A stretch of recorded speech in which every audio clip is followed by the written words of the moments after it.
In the West, the predominant unit of social organization is the nation, and the individual constituent unit of the nation is the citizen. In the East, the primary unit of social organization is the tribe, and the individual constituent is the tribesman. Now, these are two completely different breeds of cat that see the world completely differently and see themselves completely differently. The citizen, remember, is a fairly recent invention. There never was such a thing as a citizen until 500 BC in Athens. And even today, if you think of the totality of the globe, there really are only legitimate citizens pretty much where there are industrialized nations, in Western Europe, North, South America, Japan. A citizen is an autonomous individual. A citizen is free. A citizen claims the right to determine his or her own destiny. A citizen can rise or fall, pursue their dreams, pursue life, liberty, and the pursuit of happiness. A tribesman has completely different values from a citizen. The tribesman doesn't want individual autonomy. The tribesman is a proud member of a group. And what the tribesmen want is cohesion, belongingness, significance, to be a part of something greater than himself. In the tribesman's eyes, the citizen is a selfish, disloyal, irreverent, God-abandoning devil. Both the tribesman and the citizen want freedom, but they have completely different definitions of what freedom is. To the tribesman, freedom means political independence for the group. The tribesman will die for freedom in a minute, but what he means is keep off my land, don't try to make me do what you want me to do, let me live my own life.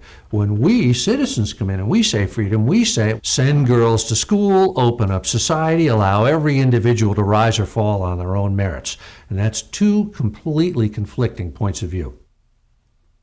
Like education, progress is also a dirty word to the tribesmen, because what can progress mean? If it's Britney Spears videos or something like that, what is it except something that undermines the proud ancient ways? To the citizen, education is an undoubted good, because the citizen wants to make a better life for himself and his family. He or she wants to rise, and education is a means to better their life within the society.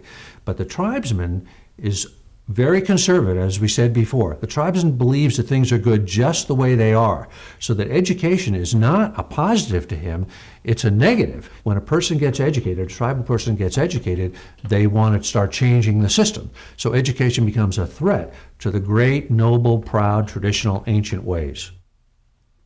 Now, perhaps the most telling difference between the tribesman and the citizen is their different views on the other. Now, the citizen, because he values multiplicity, to him the melting pot means richness, cultural diversity, a better life for everybody. The tribesman doesn't see it that way at all, because he values the fixed norms, the fixed hierarchy of the tribe. And so within that fixed situation, disagreement is not dissent in the Western sense, and thus to be tolerated. Instead, it's treachery, it's heresy, and it must be ruthlessly expunged. That's why you see the Taliban cutting off hands and stoning adulterers to death. Is tribalism evil? Absolutely not. I think in many ways tribalism may be the best life, maybe the happiest life, maybe the way that evolution, nature intended us all to live. Let's try to imagine ourselves inside a tribe. There have been certain movies that have done this, like Dances with Wolves with Kevin Costner. So let's think about, what is the payoff if you're a member of a tribe? Number one, you belong. You're part of a group that surrounds you and supports you, and no matter what evil may befall you, the worst thing, illness, death, you're surrounded and supported by the clan, the family, and the tribe itself. The second thing is that you know who you are. You know who your enemies are, you know who your friends are, you know what is expected of you, you know what role you have to play.